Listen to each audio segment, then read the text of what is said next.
Good afternoon, ladies and gentlemen. Welcome to another edition of AIJAC Live Online. My name is Joel Burney, and it is fantastic to have you with us this afternoon.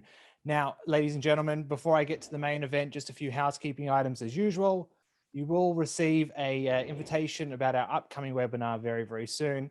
We're finalizing the finer details. We know that with most of the country in lockdown, it's one of our pursuits to make sure that we bring you as much content as you want and as we can provide. So please be a lookout in your inboxes for the next invitation for the next webinar. Now, as usual, today we will be having a question and answer session with Ehud. So please get your questions ready. We use a raised hand feature inside Zoom, and I'll go through the finer details of that very shortly. Now, ladies and gentlemen, to our main event, to Ehud Yaari, who's actually going to be live from Melbourne today. Ehud was our first webinar guest many, many months ago, and it's great to have him with us again, virtually, unfortunately, but either way, we'll take what we can get. Ehud Yaari is a frequent AIJAC visiting expert and Israel's leading TV journalist and public affairs commentator. He is also the Lafer International Fellow at the Washington Institute for Near East Policy. Ehud has been a Middle East commentator for Israeli television since 1975 and won awards for his coverage of the peace process with Egypt, the Lebanon War, and the First Gulf War. Ehud's articles have appeared in respected newspapers and journals such as the New York Times, the Wall Street Journal, the Washington Post, Foreign Affairs, and Atlantic Monthly. He is also the author of 8 books on the Arab-Israeli conflict. Ladies and gentlemen, today's topic is Gaza, COVID, and Iran, the key challenges for Israel's new government. It is now my pleasure to hand over to AIJAC's Executive Director, Dr. Colin Rubenstein, to say a few words. Thanks very much, Joel, and welcome everybody. I know you're here because, as Joel has said, we have with us today not only one of the most respected commentators in Israel, but one of the most respected commentators across the Middle East and indeed internationally, including in the United States and in this country and amongst our supporters for sure. These are very testing times, as everybody knows, and we have a new government in Israel that's still there. That's quite an achievement. We want to know how is it doing on the economy, but also handling COVID. We want to know how it's coping with a challenging region. And of course, first and foremost, we have the issue of Iran with its new president sworn in just yesterday, handpicked by Khamenei. We know the record of this rather brutal president and what it means going forward. Not good news, with Iran getting close to nuclear capability, clearly much more aggressive regionally on the high seas and through its proxies, particularly Hezbollah and particularly in Lebanon, as we're probably seeing yet again today and even yesterday. While we're in Lebanon, of course, we see the anniversary of the Beirut explosion and the explosion of protests, understandably, in Lebanon, in Beirut, at the lack of accountability for that shocking explosion just a year ago. And closer to Israel itself, we have Hamas still at work. We have the Gaza problem. What is going on with the Palestinians? Is there any future? We have a new US administration, not so new anymore, the Biden administration, withdrawing from the region, to be fair, in a way that Trump was also starting to do. And we see it very graphically in the withdrawal from Afghanistan right now. What does that mean? Or will the Middle East suck the United States back in, as it has a tendency of doing? These and so many other questions are ones we want to hear from Ehud Yaari about. Ehud, the floor is yours, after which we'll have plenty of time, I'm sure, for questions. Ehud, welcome. Thank you very much. Thank you for having me. It's always a pleasure to speak to Australian friends and colleagues. I will make a few remarks about the situation as I see it, trying not to repeat things that I've been telling you in the past. And I have to admit that these days I'm an optimist. Optimist was a very famous book by one of the Palestinian leaders of the Israeli Communist Party, Emil Habibi, who was in the very unique situation that he supported the establishment of the Jewish state in 1948 and went to the West Bank, to Mount Hebron, to distribute leaflets for the partition into two states, and then became a very ardent advocate of the Palestinian cause. He was a very famous writer and poet in Arabic, and this book, The Optimist, won wide recognition as one of the best pieces of literature of the 60s and the 70s. Optimist, that is somebody who would like very much to be optimistic, but finds it quite difficult to stick to that. I will start with the current government. The performance of the, let's call it Bennett-Lapid government so far has been quite impressive. They managed to work together. They've managed to pass the budget after several years that Bibi refrained and couldn't pass a budget. They seem to have reached understandings on many issues on which they are basically divided ideologically. They are embarking upon some experimental reforms, for example, in the sphere of the state and religion, kashrut, etc. And also, they have allocated 35 billion shekels to the Arab sector. It's not unprecedented, but it's bigger than we had before. Still, the government remains a patchwork of 8 different parties, from the extreme left to the far right, religious and non-religious, and including, for the first time, an Arab party, which is a granddaughter of the Muslim Brotherhood. That would be very interesting to watch how they keep working together. The glue, of course, is Bibi. The glue that unites them and allows them to tick together is the fear of early elections, disintegration of the government, and they are watching Mr. Netanyahu very carefully. He is not going anywhere. He is spending his time running around the country to mobilize the Likud base and recruit more members to the Likud. He is doing everything he can to make sure that no rival pops up against him within the Likud, although some of the senior Likud ex-ministers are contemplating a move. And Bennett and Lapid and Finance Minister Lieberman, they all know if we have another round of elections, let's say in a year or so, and this is Bibi's estimate, some of them will not make it under the current circumstances back to the Knesset.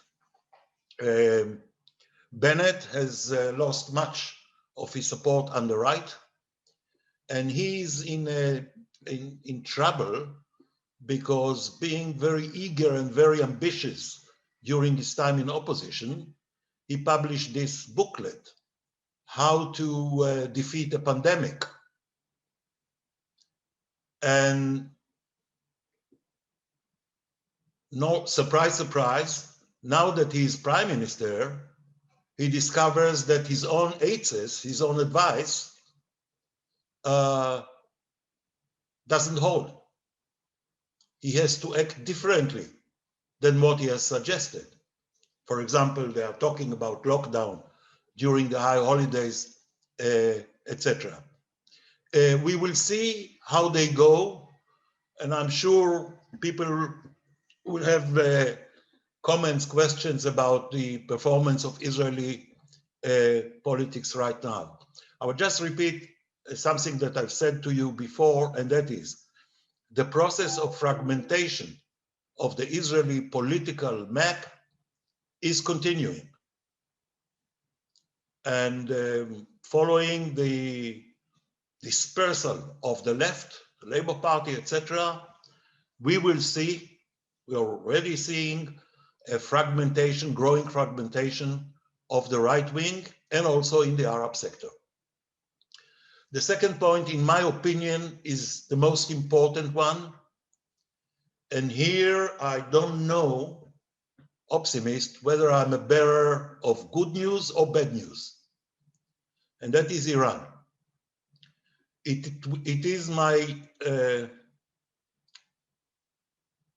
understanding today, bordering on becoming a conviction of mine, not so far from there, that Iran has taken the decision or is in the process of making a decision not to strike a deal with Mr. Biden over the nuclear issue. I see many indications that the Iranians are saying to themselves, what's in it for us?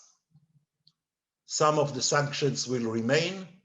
The Americans have rejected the Iranian demand to give guarantees against reimposing sanctions.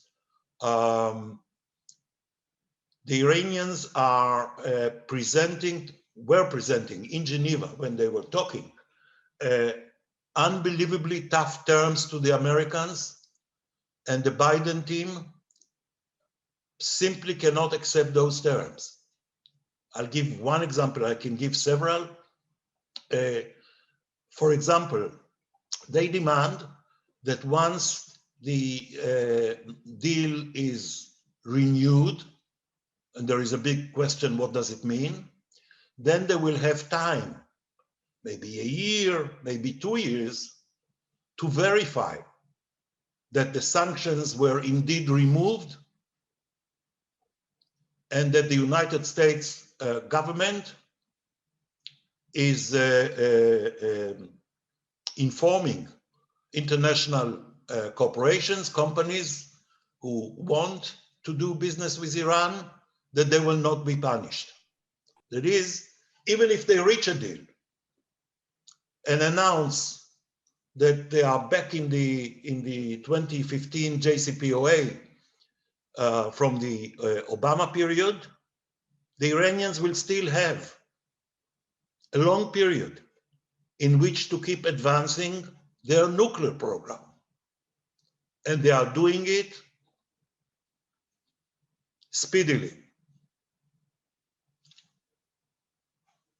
One has to remember there is no, and it's on the table in the talks in Geneva, nobody can go back to the 2015 deal as is, because the situation on the ground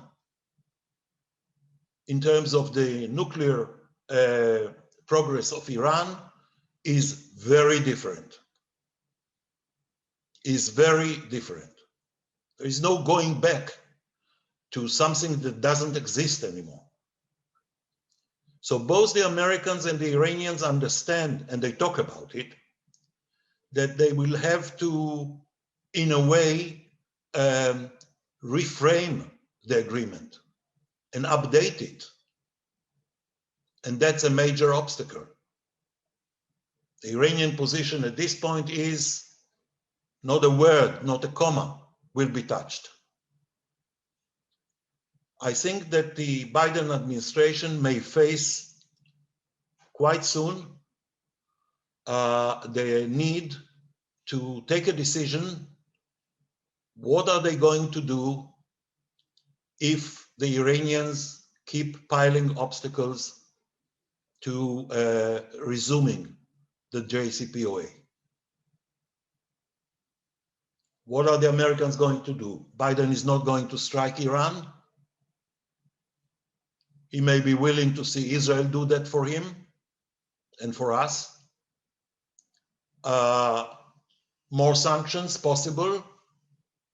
But those of you who listen to the new president Raisi, the butcher from Tehran, yesterday in the Iranian parliament, could easily understand that he keeps talking about a resistance economy. That is economy which is going to thrive someday, supposedly, under sanctions. Will be a bitter dilemma for the Americans. The second change, which is dramatic in Iran and is not reported by the media, I've mentioned it yesterday to some of your journalists here in Melbourne. There was still no lockdown, so we could meet. The second dramatic change is that Iran is dropping the doctrine of strategic patience, which guided Iranian response to its adversaries for quite a number of years. Dropping strategic patience means that we will see more, probably, attacks on ships in the Gulf of Oman and elsewhere. We see all of a sudden an attempt to ignite the Israeli-Lebanese frontier, 3 rockets fired from Lebanon. It doesn't happen because some Palestinians felt like it in the refugee camp near Tyre. It happens because Hezbollah encourages them to do that. And for the first time since the Lebanon War in 2006, the Israeli Air Force had to strike inside Lebanon. A new ballgame there. Third example of the dropping strategic patience is in Syria. At this moment, when I'm speaking to you, the 4th Division of the Syrian army, under the command of the brother of Mr. Bashar Assad, a ruthless guy, even more than the president, they are totally subservient to the Iranians, the 4th Division, together with Iranian proxy militias, are besieging the city of Daraa on the Jordanian border, which was the birthplace of the uprising in Syria back in March 2011. There are protests from the United States and the European Union, etc. But so far, nobody is doing anything. The fall of Daraa and the, let's call them semi-armed factions of ex-rebels in South Syria will open the way for the Iranians and Hezbollah to accelerate their efforts to entrench themselves militarily on the Golan Front. And I can go to more examples if you would like a bit later. A word about the Palestinians. There is a significant change in relations between the Israeli government and the Palestinian Authority. A major obstacle is that the International Criminal Court in The Hague, a process initiated by the Palestinians, and other moves that they are taking in order to get Israel pronounced internationally as an apartheid state. They are talking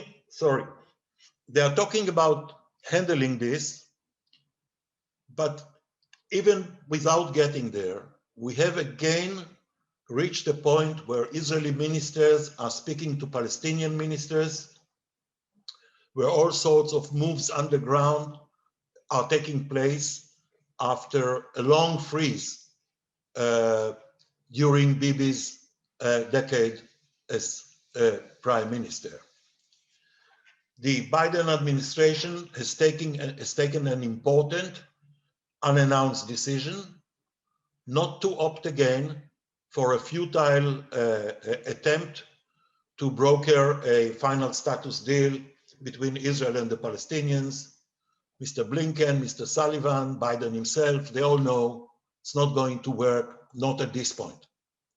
Instead, they are going to encourage the parties, they are doing that already, to reach multiple small step agreements, which combined will change the situation underground in the West Bank in terms of the economic situation, in terms of movement of the Palestinian security forces, generally trying to create a new atmosphere, and coming to Gaza, trying to get the Palestinian Authority have some bigger say in the Gaza Strip through a deal which will have the Qataris, who are funding,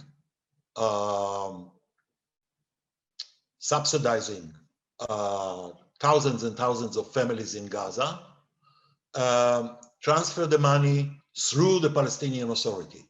So, for example, to give a very simple example, the list of the recipients of the Qatari funds will not be limited to those recommended by Hamas, but will include also those recommended by Mr. Abbas and Fatah. This would be a major change in the environment in Gaza.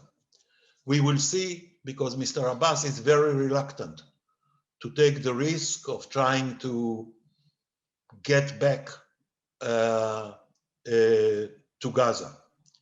Everybody knows, I can tell you with confidence, the Americans know it very well. If Mr. Abbas was to retire tomorrow, for some reason, there is no guarantee whatsoever that his movement, Fatah, the movement that signed the Oslo Accords with Israel, will remain unified. I can see a split, an immediate split, to 3-4 factions at least, maybe many more. So the danger that the partner/adversary in the West Bank will collapse like so many other Arab regimes and movements is clearly there. And Israel has no interest to see it. As much criticism as we may have about the Fatah conduct. Still, they don't go on air like one of the Hamas leaders did in recent days, declaring that it's not true that all the Jews in Israel will be killed on the day of liberation, because as this Hamas guy said, few of them will be allowed to escape. You don't hear this kind of language from Fatah, and this is a very, very important difference. Another point, and Joel, I apologize to you because you have to hear it again after yesterday, but I need to make this point. Another point which the international media, especially the American, but also the Australian, because thanks to AIJAC, I read the clippings of the Sydney and Melbourne press every day. The other point that the media misses, unfortunately, is the growing tension between Turkey and Iran, the two non-Arab regional powers, both, by the way, suffering major economic crisis now. Turkey and Iran, two nations of 80 plus million, they have known over the past 200, 250 years to manage a competition coupled with a high degree of cooperation and trade, etc. They managed not to get into a fist fight for a quarter of a millennium. The situation is changing. The competition between the Iranians and the Turks over who is going to fill the void created by the decline of the Arabs, the implosion of Arabism, I've spoken about it with you before, is bringing both states to the verge of confrontation. I'll give quick few examples. In Afghanistan, with the American withdrawal, the Turks are taking over Kabul, the capital, international airport, against the wishes of the Taliban, who will do everything they can in order to capture the capital later on. The Turks are clearly seeking a foothold and influence in that country. The Iranians don't like it. It's their neighbor.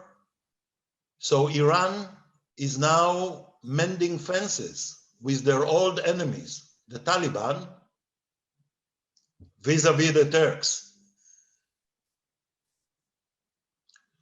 In the Caucasus, Iran traditionally on the side of Armenia, Turkey, in brackets Israel, on the side of Azerbaijan, which won the latest war over Nagorno-Karabakh.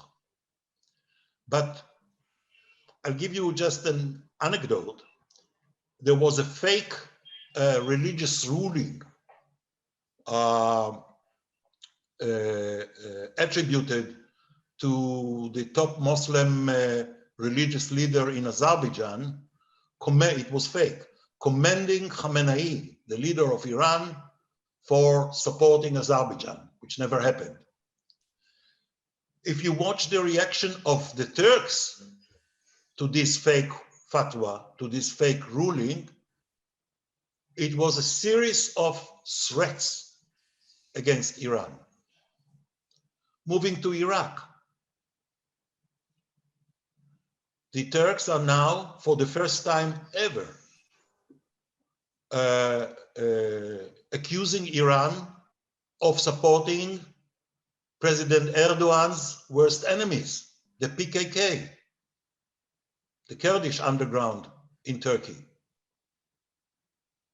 And it's not incorrect.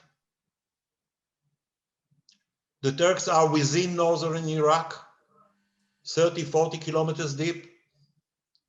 They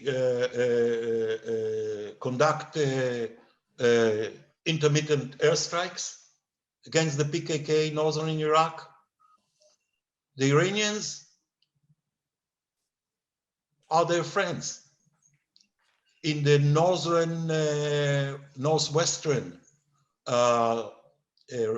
region of Iraq, Sinjar, where the massacre of the Yazidis and the enslavement of the Yazidis took place, the Turks are pitched against Iranian proxy militias, and it's their border. And they are threatening that they will move in with ground forces. Same in Syria. The Turks in the north protecting the rebels in the Idlib province. The Iranians on the other side. go to Yemen.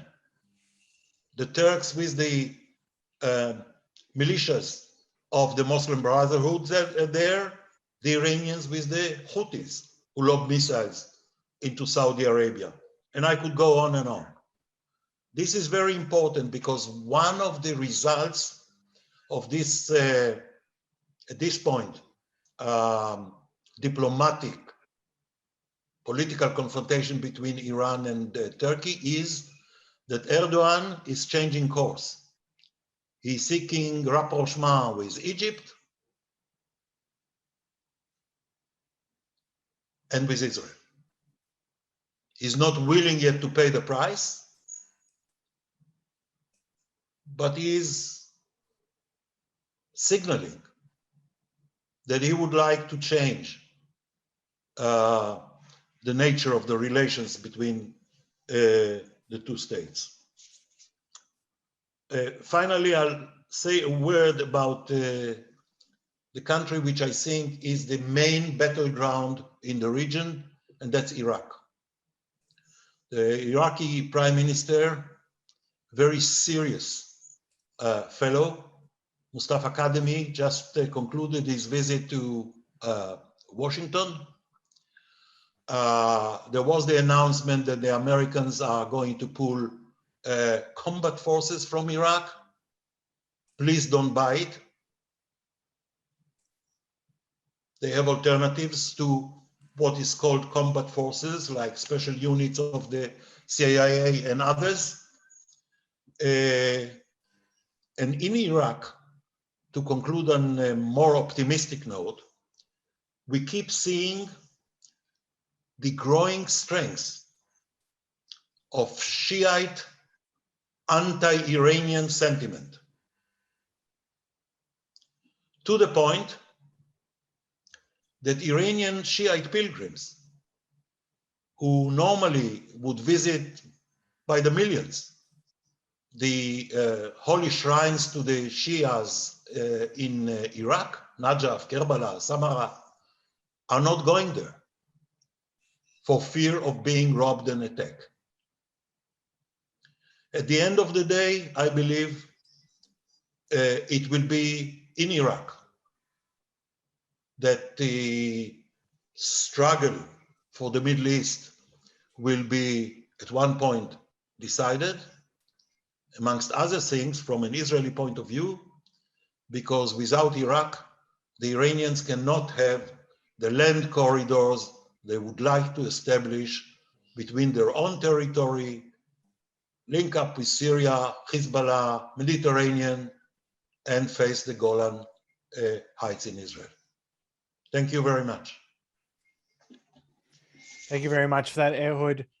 You very rarely, if ever, disappoint. I thank you so much for covering so many different points within that introduction. Now, ladies and gentlemen, there was a lot covered in that initial presentation. The reaction button is at the bottom of your screen. If you click that, you'll see a raised hand feature, and that will send me a silent notification of your intent to ask Ehud a question. If you would like to do that via the chat feed, you can do that as well. And if we have time to get to the chat questions, we'll certainly put them to Ehud. So for the first question this afternoon, it will go to AIJAC's Dr. Zvi Fleischer. Hi, Ehud. Good to see you again. So I had a chat yesterday. I want to ask a little bit about what's going on in Lebanon at the moment. Is there... is this new pattern of Hezbollah allowing rocket attacks on Israel and Israel striking back hard? Does that mean that this is Lebanon likely to become the new Gaza for Israel? A new place where the Iranians put their pressure on Israel in a deniable way by saying it's not Hezbollah, it's Palestinian groups? And is there anything Israel can do to ameliorate the dreadful situation in Lebanon for the Lebanese people, perhaps as we've done in Syria, offer some aid, anything like that that can be done to help? I think that you have to link what is happening in the past few days in Lebanon to the assessment I gave you before, that maybe the Iranians already know that they are not going back to the deal with the United States. In that case, they would be interested in igniting as many fronts far from Iran, including, of course, Lebanon, South Syria. I am not excluding at all, that we will see UAVs coming from Yemen all the way to Israel. They are not yet, they don't yet assemble missiles with that range, but they are getting there. I think there is very little Israel can do to arrest, to stop the meltdown of Lebanon. There is no more state in Lebanon. There is a country. Lebanon is a victim of an elaborate Ponzi scheme, simple Ponzi scheme of the political class managed by the governor of the Central Bank of Lebanon, Mr. Riyad Salameh.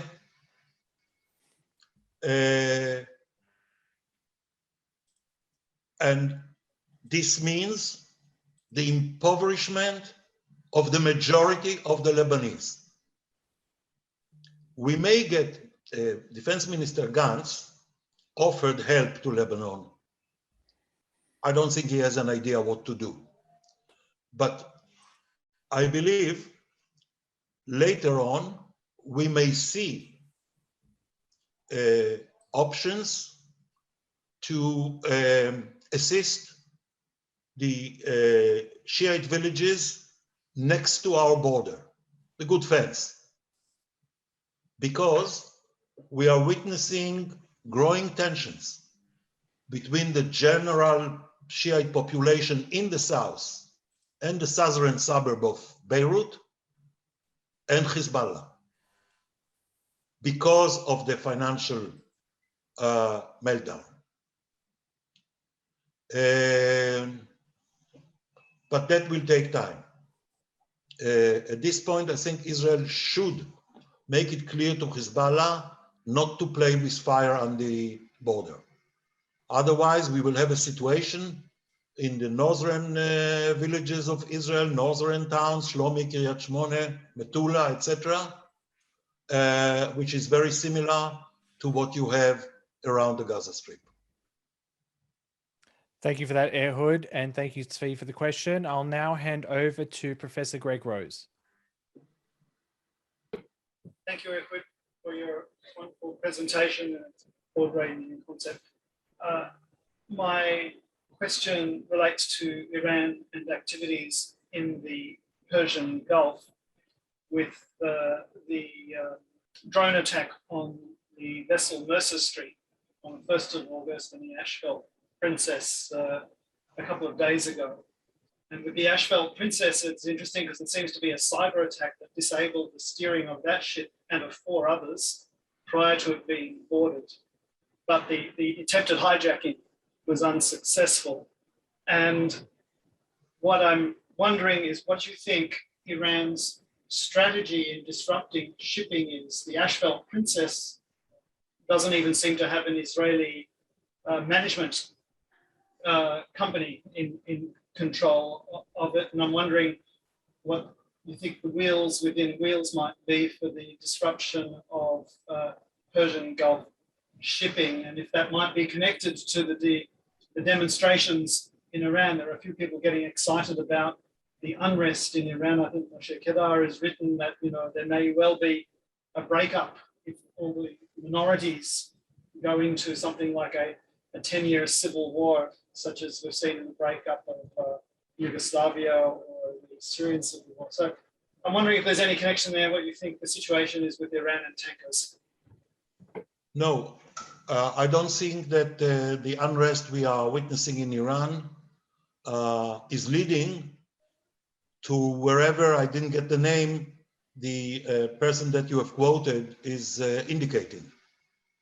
The unrest now has to do with a very acute water shortage and other local reasons. It's quite wide, but it's not intense and doesn't have the volume of participants that would create a real problem to a regime which is willing to shoot at protesters.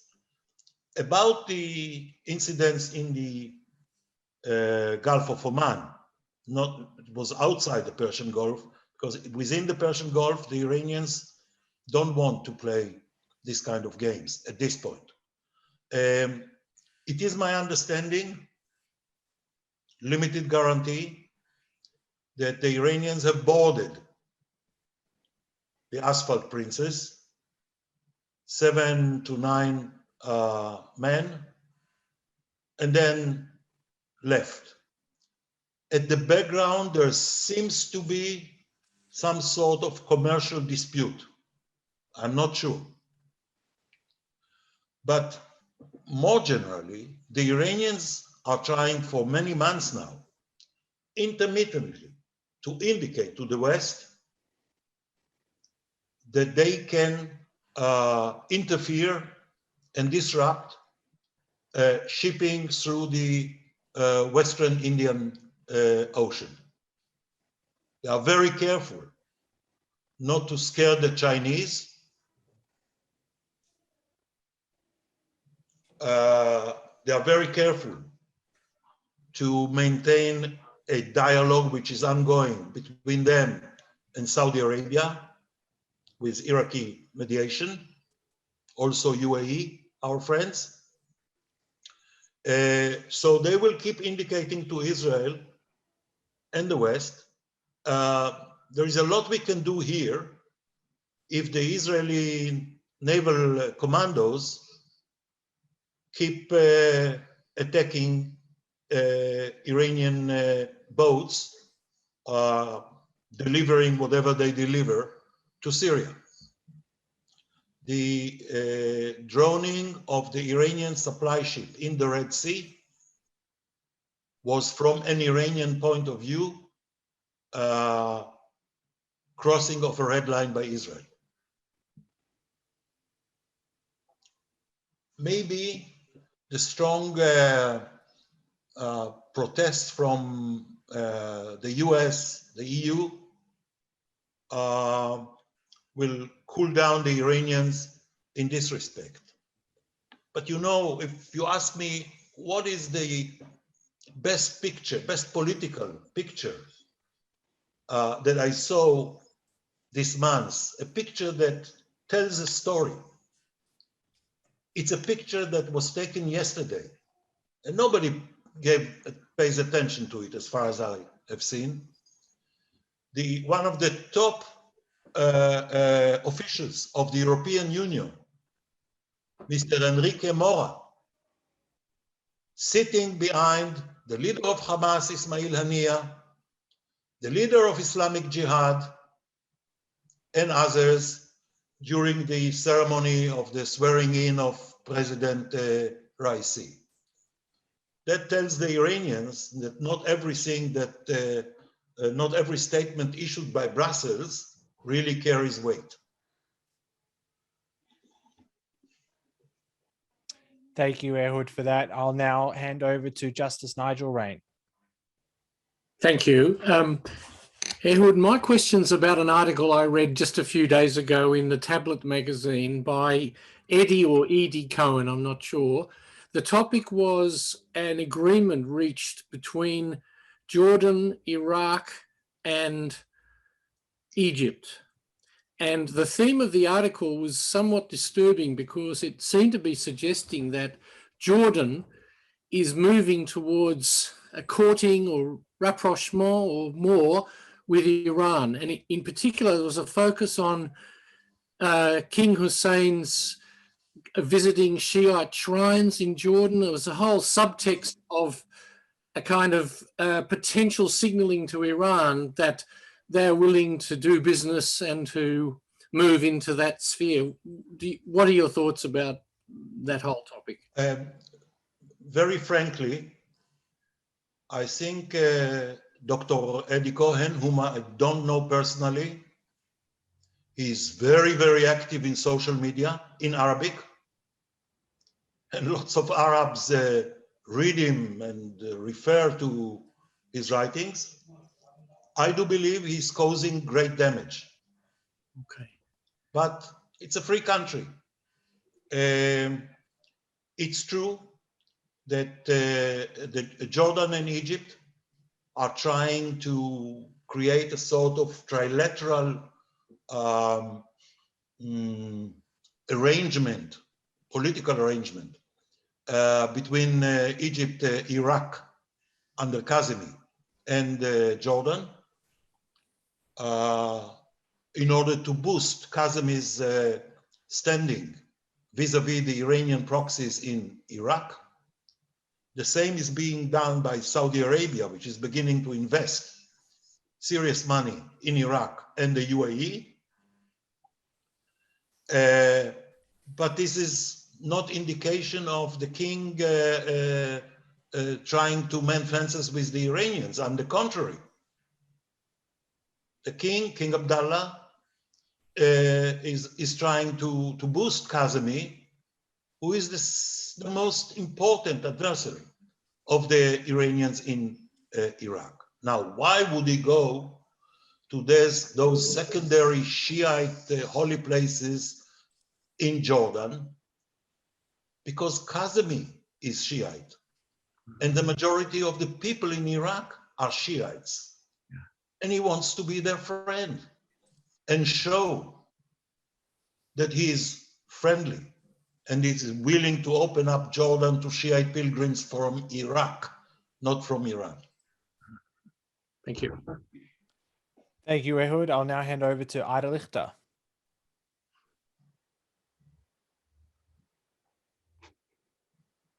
Thank you very much, Mr. Yaari.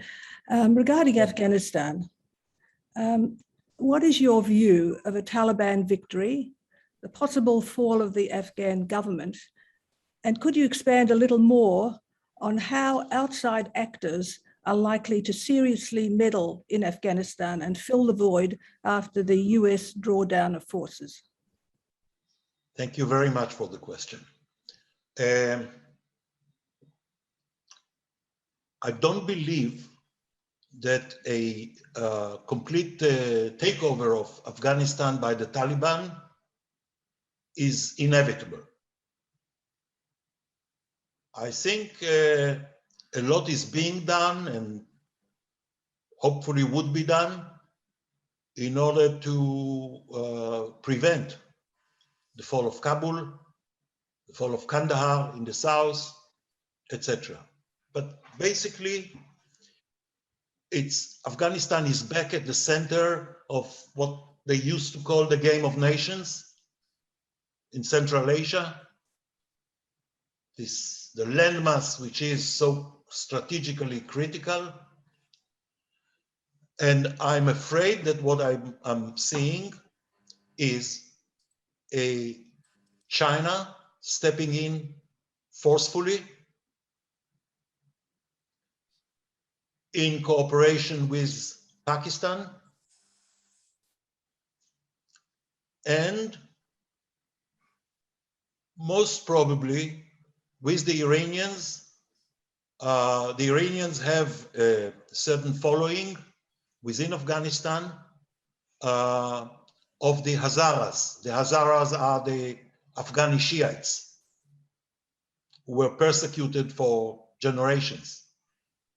So to give an example, the city of Herat, the third biggest city in Afghanistan, which is close to the Iranian border, is now governed by a local warlord. You wouldn't want him as Lord Mayor of Melbourne, Ismail Khan. I think the Iranians, if they don't get the kind of agreement with the Taliban that they are seeking, and they are seeking it intensively, they may prop up this guy and his militia in Herat to prevent the Taliban from taking over. the danger is that a Chinese, Pakistani, within brackets also Iranian ascendants to a position of sponsoring the Taliban, etc., would constitute a major threat to India, the way the Indians are seeing it. And the Indians, certainly under Prime Minister Modi, will not sit idle. So we are probably heading towards a long struggle for domination of Afghanistan or parts of it. I don't think the US has the appetite to play the game and invest what is necessary. There are people, serious people in the US who are saying that a lot can be achieved if Biden is willing to deploy the Air Force to give air cover to the government forces. This has not happened at this point. It may happen in the future. Thank you for that, Ehud. I'll now hand over to Kyle Orton.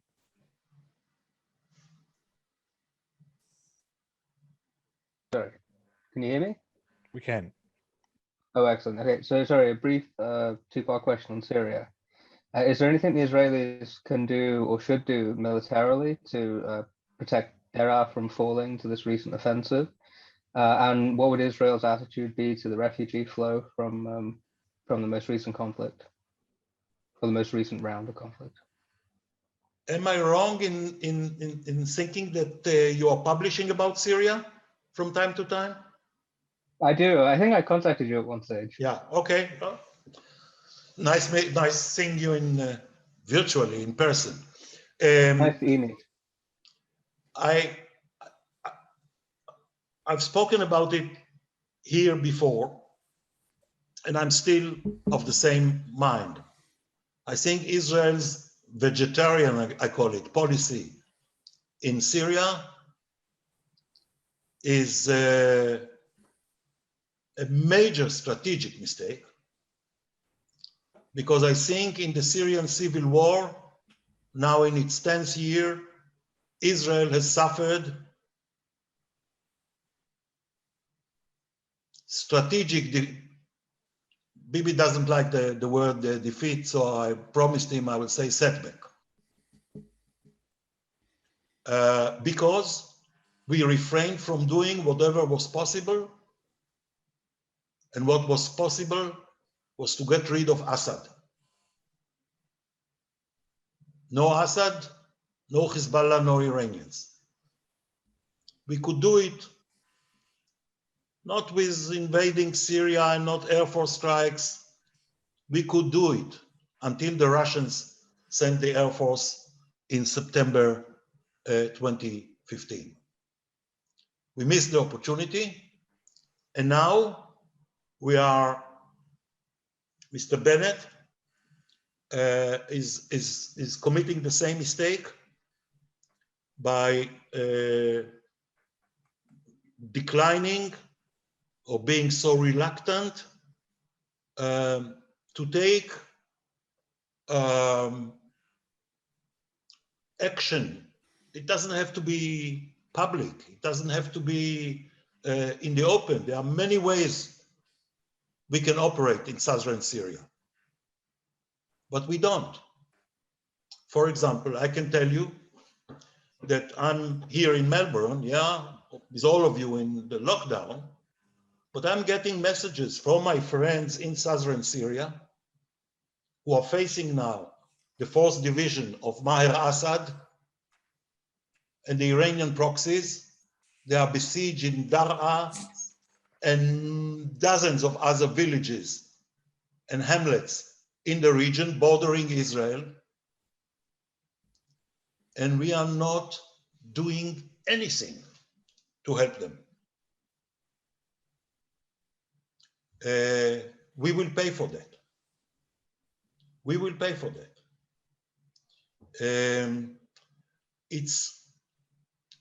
To me, it's very painful to watch how Israel, under different governments, it was the same under Labor, Peres and late Yitzhak Rabin, as it was under Bibi, and seems to be the same now under Bennett and Lapid.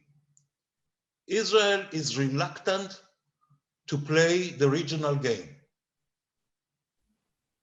Yes, what is Israel policy? Israel policy is let's send the Air Force. But what's beyond strikes against Iranian targets in Syria? We are slowing them down. We are damaging their efforts, but we are not stopping them. And in southern Syria, just 100 kilometers between our border and Damascus. In southern Syria, there are important groups of the Sunni population there and the Druze further east who would be very happy to cooperate with Israel. And on numerous occasions, I was the courier of many of the pleas.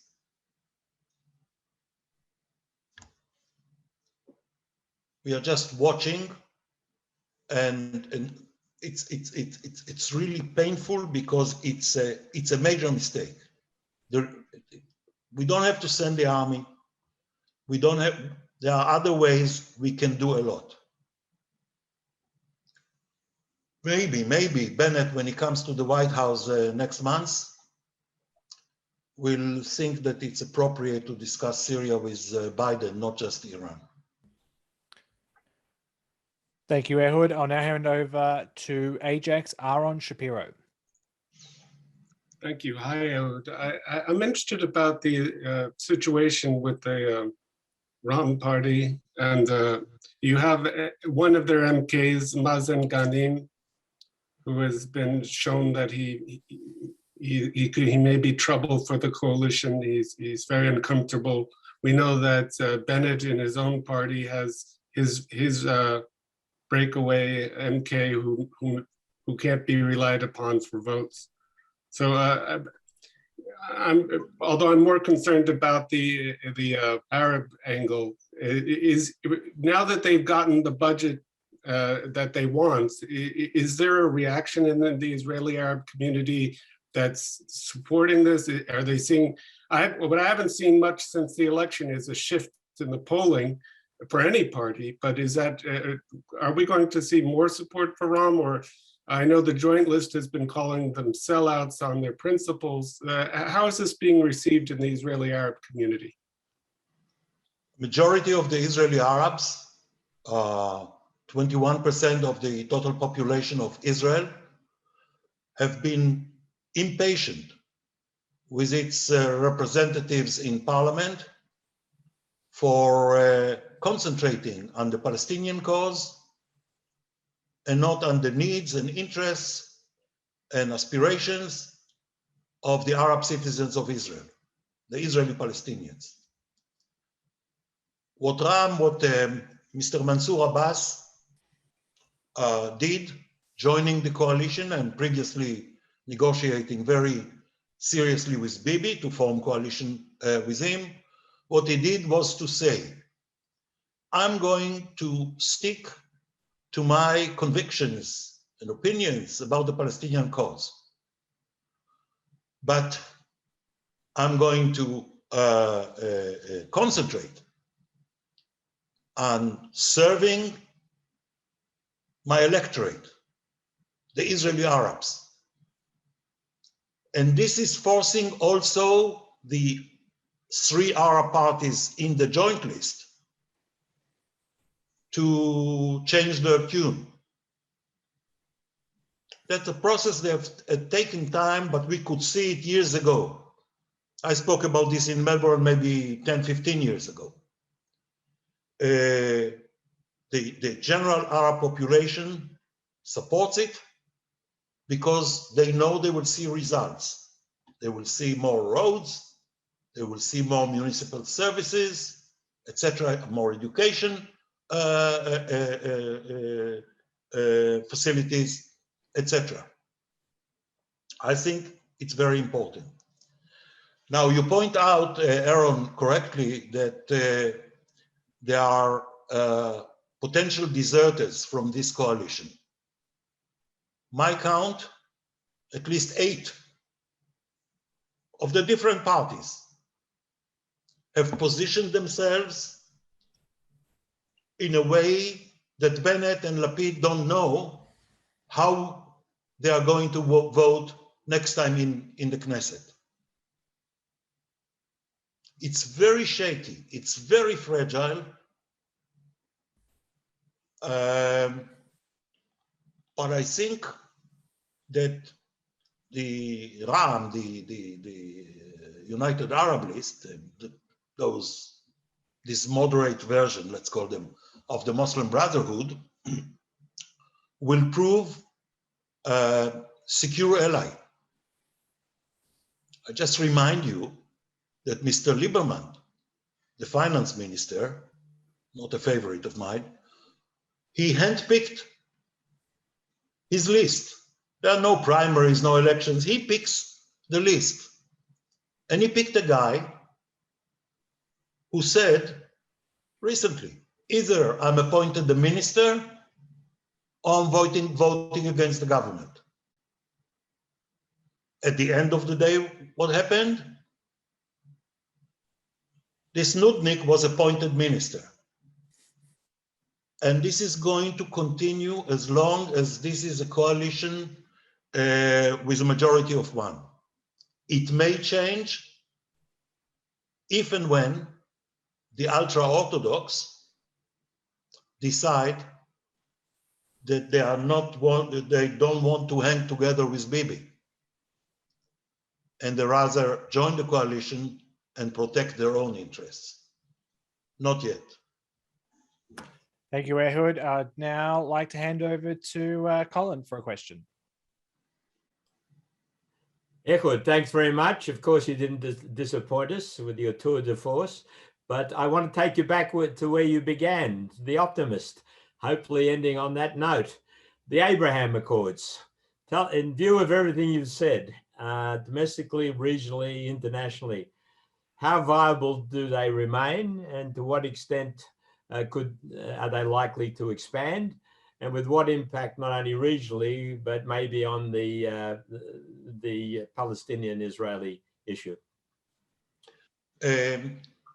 With Morocco, it's working. You can fly Tel Aviv, Marrakesh whenever you want. Of course, they make all sorts of balancing acts, which they need because the Moroccan government is headed by a Muslim brother of a different type than the one in the Israeli government.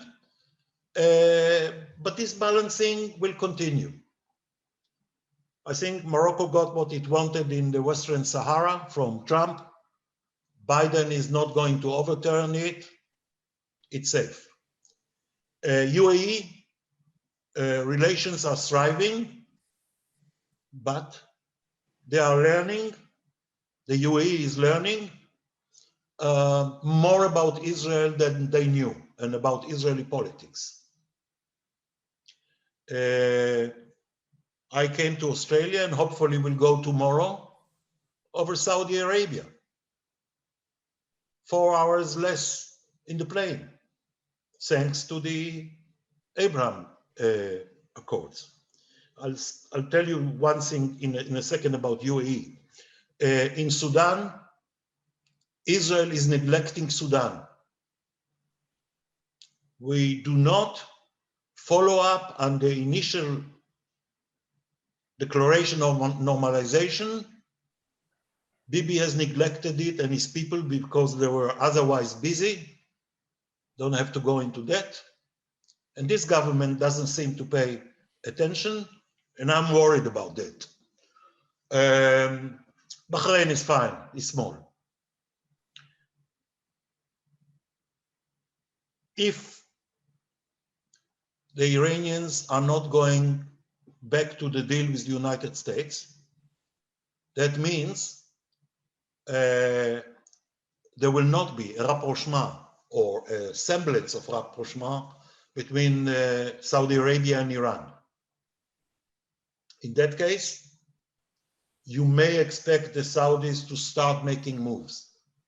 They will not go in the footsteps of UAE. It's different countries, different regimes, but the Saudis would be willing to move. and there are other members of the Arab League willing to take this route. They are all awaiting the Iran-US, the result of the Iran-US negotiations. The Omanis, Djibouti, etc. What I wanted to add is the UAE is now contemplating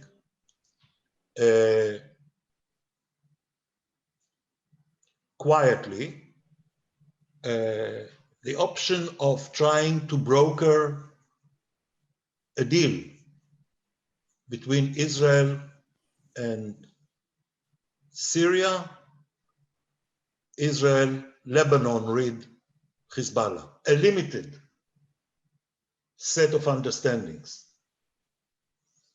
I do not believe it's going to work. I do not believe at this point it's our interest, but the UAE has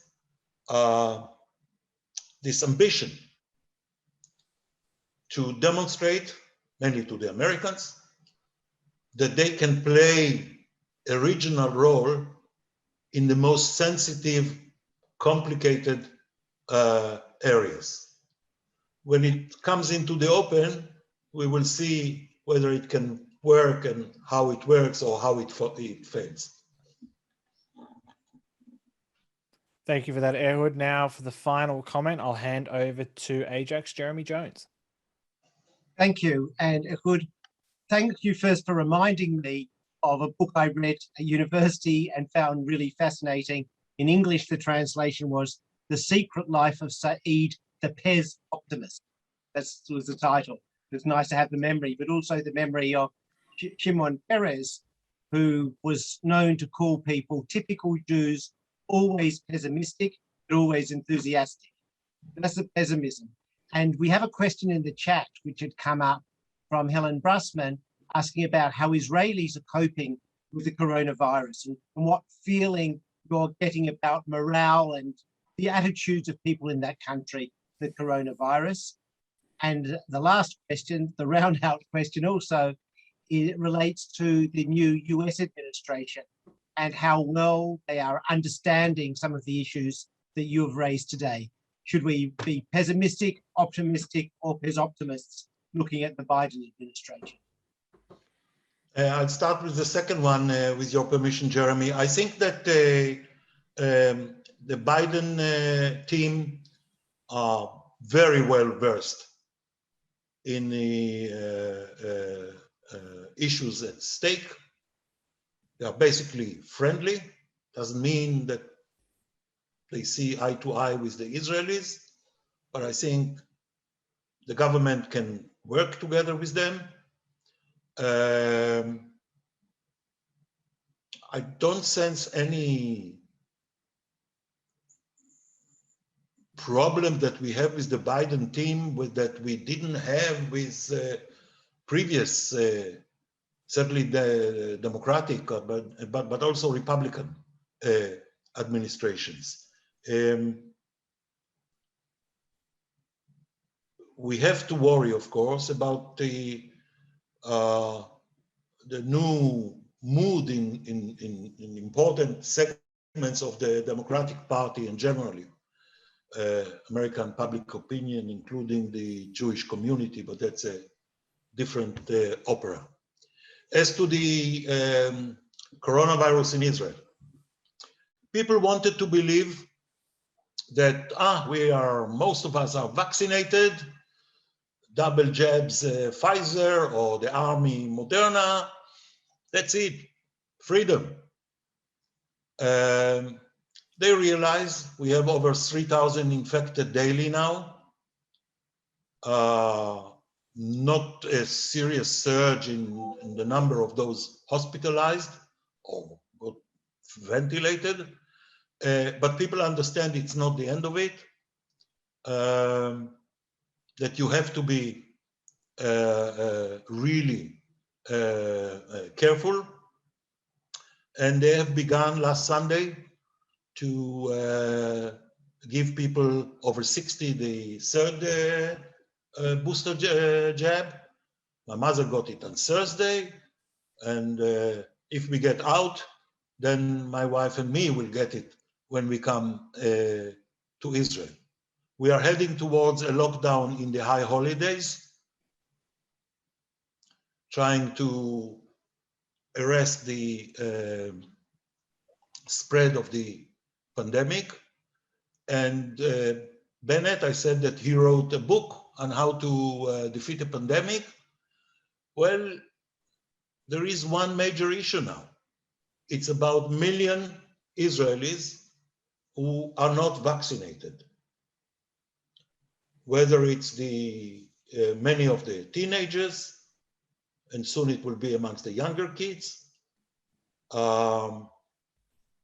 many in the Bedouin and Arab communities, and we have a multitude of anti-vaxxers.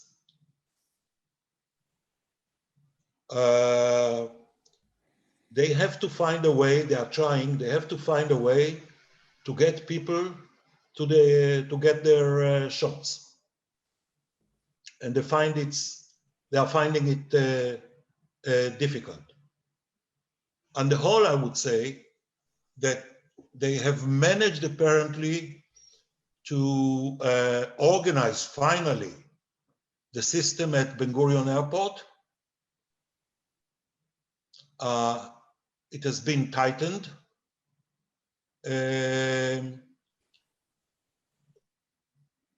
But there is a lot more that they need to do in order to get the number of vaccinated grow. As I said, it's 1 million.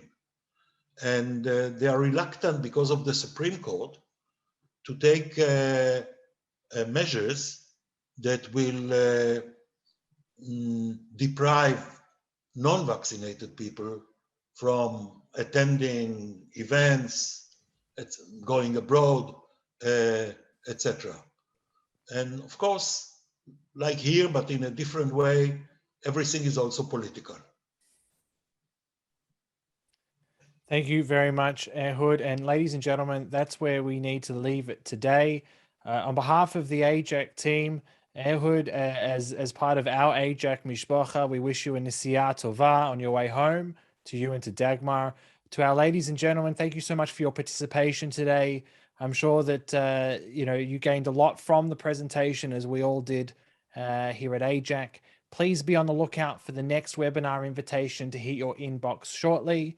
But from now, from Lockdown Melbourne to everyone else in Australia, internationally, please stay safe, and we look forward to seeing you next time.